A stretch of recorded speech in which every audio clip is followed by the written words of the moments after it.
Bueno, vamos a ver hoy cómo hacer un trabajo científico y no morir en el intento, que os salga lo mejor posible con la ayuda de vuestros profes. En principio, vamos a hacer un repaso muy breve, por un lado, de qué es la ciencia, ¿no? La ciencia sigue un método muy especial, que es el método científico, y vamos a ver que existen dos tipos de trabajo. Uno, los llamados trabajos bibliográficos, el típico trabajo que vosotros estáis acostumbrados, y los trabajos más empíricos, es decir, más científicos, un poquito más complicados de hacer. Al final daremos algunas recomendaciones o algunos trucos para que vuestro trabajo salga perfecto. Si nosotros tuviéramos que ver la ciencia, su objetivo fundamental sería investigar y comprender lo que es el mundo natural, ¿no? A partir de aquí, el científico explica los sucesos que hay en ese medio e intenta buscar predicciones, buscar pautas y predicciones de futuro. Eso es lo que hace habitualmente el científico, siempre en medios naturales. Para trabajar, un científico, ¿qué utiliza? Pues los científicos, si tienen algo de especial, son curiosos y ordenados. Entonces, recolectan, organizan la información que van recabando y a partir de aquí buscan pautas y conexiones. Todo eso lo hacen con un método, el método científico, que es un método que tiene varios pasos perfectamente definidos. ¿Cuáles son esos pasos? Pues eso que tenéis aquí. Un científico, frente a la naturaleza, tiene una postura. Y esa postura le exige tener un método para explicar esa situación. ¿Cuáles son los pasos? Primero, el científico observa la naturaleza. A partir de aquí, se hace preguntas sobre esa naturaleza. Una vez que se ha hecho preguntas, intenta contestarlas. Eso es lo que se llama una hipótesis. Y después intenta comprobar esa hipótesis. Para eso hace los experimentos. Por último, analiza los experimentos y saca conclusiones. Esos son los pasos del método científico. Insisto, observar, hacerse preguntas, plantear hipótesis, hacer experimentos para comprobar esas hipótesis, analizar esos experimentos y sacar conclusiones. Una hipótesis, insisto, es una explicación de una pregunta que se ha hecho científico. Aquí tenéis un poquito más desarrollado, ¿no? Si empezamos por la 1, dice, el científico observa que en el mundo, bueno, pues lo que hay y se hace preguntas. Una pregunta puede ser esa que tenéis aquí. Tú vas a la nevera, observas que de pronto la botella de agua que te dejaste esa noche se ha roto. ¿Por qué se ha roto esa botella de agua al congelarse? Esa sería la pregunta que te harías frente a una observación. Una vez que has hecho la observación, tú buscas información. Otra gente habrá investigado y tú buscas en internet, buscas en libros, buscas en revistas, buscas donde sea, haces preguntas e intentas buscar información sobre ello. Una vez que tú tienes esa información, tú das una explicación. Pues mi explicación frente a la pregunta que me hice sería que el agua, cuando se congela a partir de 0 grados, aumenta el volumen y eso hace que se rompa el recipiente que la contiene. Bueno, pues podría ser mi hipótesis. Si esa es mi hipótesis, que es, insisto, una explicación a la pregunta inicial después de haberme informado, intento comprobarlo. Para eso planifico la investigación utilizando instrumentos de medida para obtener datos que me expliquen de alguna manera, me den luz a esa hipótesis inicial. Y saco las conclusiones al final con los datos después de analizar esos datos. Esos son los pasos, eso es lo que hemos dicho. Por lo tanto, una observación, hacerse preguntas, plantear hipótesis, hacer un experimento y después del experimento sacar conclusiones. Los tipos de investigación son dos fundamentalmente. Una investigación científica propiamente dicha es la empírica, es decir, recabas datos de diferente tipo, tomas mediciones, haces cuestionarios y a partir de todos esos datos que vas recabando, pues tú vas construyendo tu investigación. Esta es la típica investigación científica que estamos acostumbrados. No es la que hacéis vosotros normalmente en el cole. Esto sería más tipo práctica. Una práctica de laboratorio, pues sería más en esta onda. La que estáis más acostumbrado es hacer el trabajo bibliográfico. Es decir, tú buscas información y luego la ordenas. A partir de aquí, bueno, pues hay dos tipos de trabajo bibliográfico. Uno argumentativo, es decir, tú tomas postura y das una opinión. ¿Qué pasaría si nosotros seguimos consumiendo como seguimos consumiendo para el medio ambiente?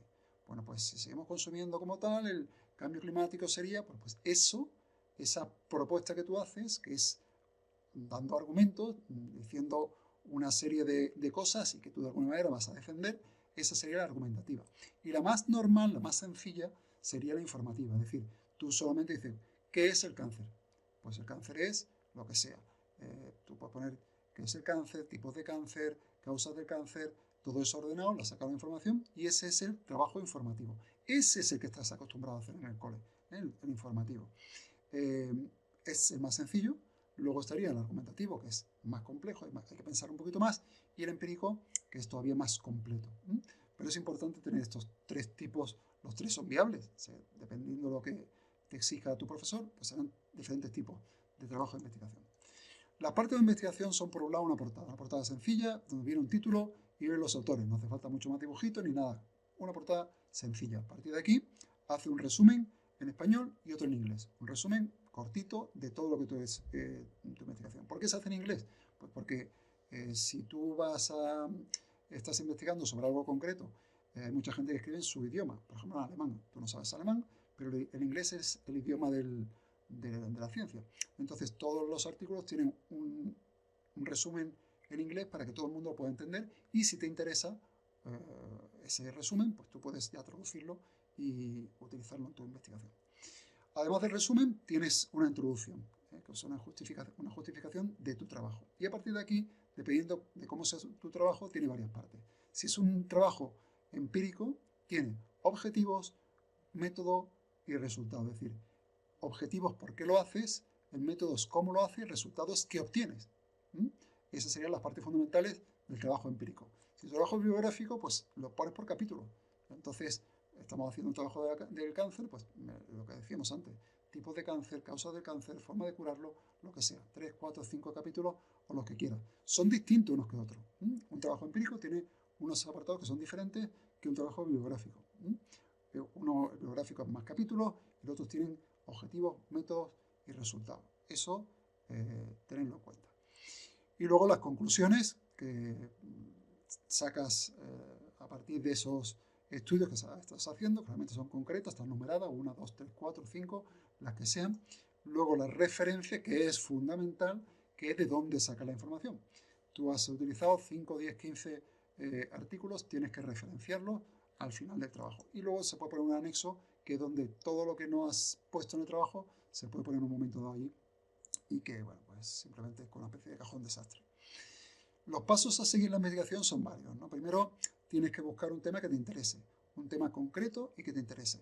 Hay temas apasionantes en la ciencia. Bueno, pues busca algo que te interese. Me interesa el sistema solar. El sistema solar es demasiado amplio.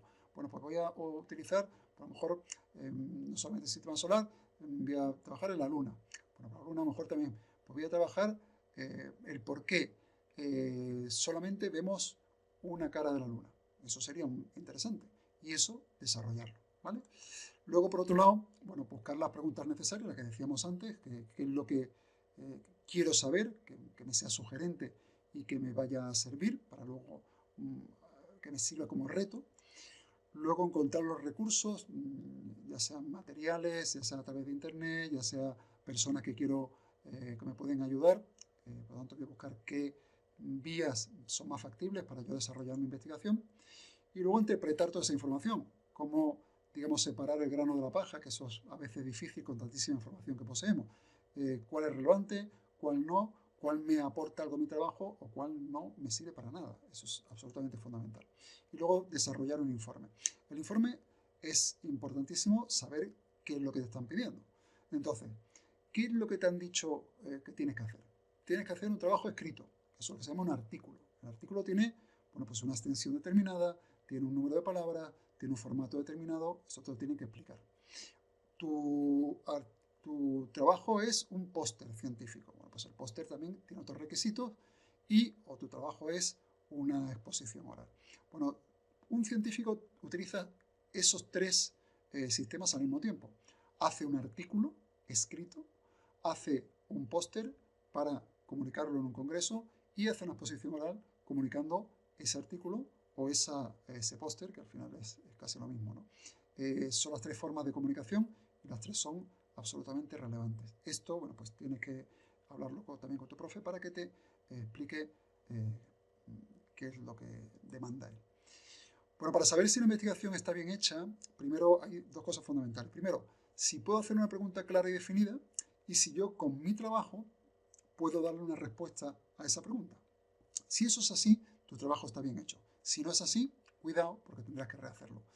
Y luego, bueno, pues si tu investigación es científica, pues si yo he hecho mediciones o no las he hecho, si las conclusiones se basan en esas mediciones, si hay variables dependientes e independientes, esa serie de cuestiones tendrás que también verlas con la persona que te va a dirigir tu investigación. Luego, bueno, pues la hipótesis debe ser clara, hemos dicho, la recopilación de información tiene que ser también relevante, tiene que ser de vía fiable, tienes que utilizar un método y analizar los resultados de forma adecuada, o sea, tienes que hacerlo bien el trabajo ese. Y luego, así como resumen general o como trucos fundamentales, cuando pongas una figura, la figura no se pone de adorno. La figura va con un número, por ejemplo, figura 1 o fotografía número 1, y viene siempre referenciada en el texto. Es decir, en el texto viene escrito, por ejemplo, tal como se refleja en la fotografía número 1, se puede ver una célula cancerosa, no sé cuánto. Tiene que venir escrito, si no, no se pone nada. Si la figura 1 es solamente ponerla por adorno, no se pone. Luego, pues tienes que tener citas, es decir, tienes que buscar referencias que sean fiables. No es igual, ni tiene interés un youtuber que no sepa nada de ciencia, sin embargo, si tiene interés un profesor de la Universidad de Harvard. Entonces, un artículo científico tiene interés, pero un post que ha hecho uno en Facebook, pues a lo mejor no tiene interés. Depende de la persona que lo haya escrito. Eso es fundamental. Luego, la forma de presentar es lógico, o sea, como tú vas a presentar tu trabajo, pues tiene que ser de una forma especial, utilizando un lenguaje adecuado, sin gesticular, con las formas más habituales. Evita el plagio, fundamental. Plagiar es delito. Un científico que plagia no es científico. Un académico, una persona que estudia y que plagia, no es académico porque es un aprovechón, en ese caso es un ladrón de conocimiento, es un pirata y eso no está bien. Por tanto, nunca copies. El informe tiene que estar bien hecho siguiendo las pautas que hemos dicho, a la hora de ponerlo tienes que hacerlo en condiciones también, tienes que saber de dónde sacas esa información, tienes que ser crítico con la información. No te vale cualquier información, tiene que ser con base científica. Y luego el póster que esté bien realizado. Eso, 8 líneas son importantes. Hay una cosa que es fundamental. Cuando tú vas a hacer la bibliografía, no se pone de cualquier manera. Yo saco esta información de internet. No, tienes que ponerla de una manera especial. Esa manera especial se sacan de las normas APA. Son complicadas de entender, tendrías que tener la ayuda de un profe, pero son fundamentales. Las normas APA es la forma que se pone la bibliografía de tu trabajo científico. Y es una de las claves de cualquier trabajo. Si no están bien puestas esas referencias, tu trabajo pues está desordenado y no está bien referenciado. Y eso no está bien en ciencia. Además, hemos dicho que para evitar el plagio, bueno, pues no copies. No puedes ser un pirata, no copies de ninguna manera, escribe con tus propias palabras. Se puede utilizar, yo como profe, pues puedo utilizar, cuando recibo tu trabajo, lo puedo escanear con un software especial y me dice de dónde has sacado esa información, si la has referenciado, si no has referenciado, si has copiado tanto, el porcentaje que has copiado, incluso las páginas web que las has copiado. Y eso, pues me da mucha información. Antes de entregar el trabajo, pues pásale este tipo de aplicación porque puede ser de gran utilidad. Y siempre utiliza referencias, ¿no? Decíamos que cuando tienes información hay tanta que tienes que saber quién es el autor, ¿no? Hemos dicho que no es igual un autor que sepa que otro que no sepa. Además, a veces esos autores tienen intereses. Si yo quiero hacer publicidad de un producto, pues digo que es muy bueno. Y a lo mejor no es en absoluto bueno porque es publicidad. Además, si el trabajo es muy antiguo, pues a lo mejor tiene menos fiabilidad que si un trabajo relativamente moderno que está, bueno, pues más basado en los estudios actuales. Estos factores que tenéis aquí y otros muchos son absolutamente fundamentales. No te creas todo lo que viene en Internet, porque no todo el mundo sabe de lo que habla y no todo lo que se escribe con ciencia atrás. Bueno, pues esto es lo que quería deciros. Ayudaros de vuestro profe, que es el que os va a marcar un poco la pauta en el trabajo. Espero que os sido de utilidad. Gracias.